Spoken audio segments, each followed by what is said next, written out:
Kapan sih DC Aku Laku, Shopee, dan Kredivo itu akan datang ke rumah kita?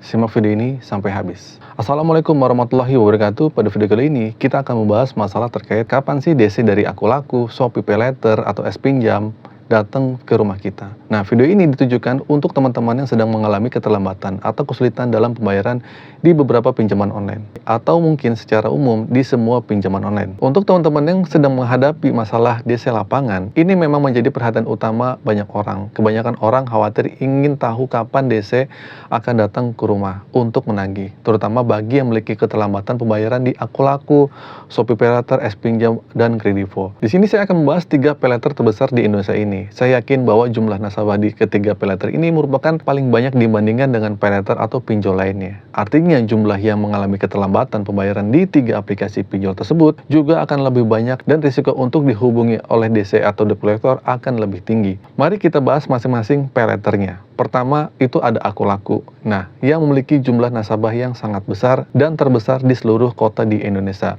Nah, selanjutnya adalah Shopee Paylater dan S-Pinjam. Meskipun keduanya sudah memiliki DC, namun untungnya jumlahnya belum sebanyak Aku Laku, terutama hanya terkonsentrasi di daerah Jabodetabek dan sekitarnya. Nah, kemudian Kredivo. Nah, ini mirip dengan Aku Laku. Kredivo juga memiliki nasabah yang banyak dan terkenal sebagai paylater yang rajin mengunjungi nasabah yang gagal bayar. DC lapangannya rajin, terkenalnya seperti itu. Nah, sekarang pertanyaannya, kapan sih DC dari ketiga aplikasi ini akan datang ke rumah? Nah, berdasarkan pengalaman, untuk Aku Laku, DC-nya biasanya datang dalam waktu 2 minggu. Ya, itu yang paling cepat melaporkan katanya sih 2 minggu datang.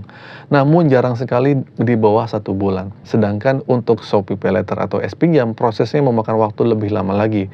Mungkin di atas 1 bulan hingga lebih dari 3 bulan. Bahkan ada yang sudah menunggu hingga 7-8 bulan tanpa kunjungan DC lapangannya, terutama ini ada di wilayah Jakarta. Nah, sementara untuk Kredivo terkenal sebagai paylater yang paling rajin dengan rata-rata 2 minggu sudah mulai mengunjungi nasabah yang gagal bayar yang tercepatnya.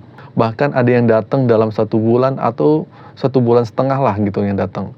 Nah, semua ini tentu saja perlu menjadi pertimbangan bagi kita yang memiliki keterlambatan pembayaran di aplikasi pinjaman online itu. Nah, jadi kita sudah mengetahui bahwa semua paylater memiliki DC lapangan, ya. Kapan waktunya pun tidak bisa diprediksi. Namun bukan itu inti dari video ini. Tapi fokus dari video ini adalah saya ingin memberitahu kalian bahwa mencoba untuk menyusun prediksi kapan DC lapangan datang, ini akan menjadi pemborosan waktu dan hanya akan menambah beban pikiran dan perasaan kalian saja. Buang-buang waktu kalau kalian mikirin kapan DC datang. Mengapa begitu? Karena kekhawatiran kapan DC akan datang bisa menghantui pikiran kita, membuat kita merasa gelisah dan akhirnya tidak produktif. Satu hal lagi yang saya ingin sampaikan kepada kalian semua, DC bukanlah sesuatu yang menakutkan, ya. Dia orang biasa. Ada regulasi dari OJK yang membuat DC sebenarnya tidak bisa semena-mena. Salah satu regulasinya adalah mereka harus menunjukkan berbagai sertifikat profesinya, surat identitas, dokumen lainnya. Jika tidak dapat menunjukkannya, DC tersebut sebenarnya bisa dan bahkan boleh kita tidak untuk direspon. Kalian boleh mengusir. Menurut OJK, menurut ketentuan OJK seperti itu. Nah, OJK juga memberikan saran bahwa DC harus mematuhi semua ketentuan tersebut, mengingat adanya banyak oknum yang mengaku sebagai DC tanpa identitas yang jelas. Tujuannya hanya untuk mendapatkan keuntungan, ya, untuk menipu kalian yang sedang gagal bayar. Ada oknum yang seperti itu. Jadi jangan mengeluarkan uang untuk DC. DC datang itu jangan kasih uang, terutama jika mereka tidak dapat menunjukkan identitas mereka.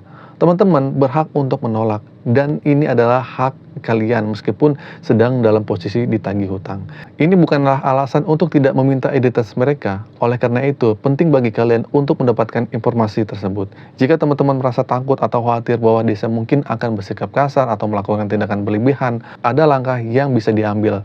Teman-teman dapat mempersiapkan dengan merekam perilaku mereka, ya. Jika DC melanggar aturan, rekam aja. Selanjutnya teman-teman bisa langsung memviralkan aja. Insya Allah akan cepat menjadi viral jika diposting di Twitter atau di Facebook.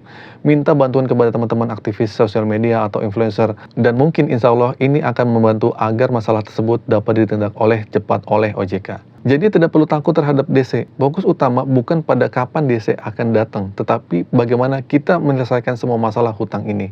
Pertama-tama, teman harus belajar untuk ikhlas, memperbanyak ibadah, ya. dan selalu minta pertolongan kepada Tuhan kalian, kepada Allah Subhanahu wa taala. Berdoa merupakan hal yang terbaik yang bisa dilakukan sampai saat ini. Terima kasih, mohon maaf jika ada kesalahan dalam kata-kata. Semoga informasi ini bermanfaat. Akhir kata dari saya, Assalamualaikum warahmatullahi wabarakatuh.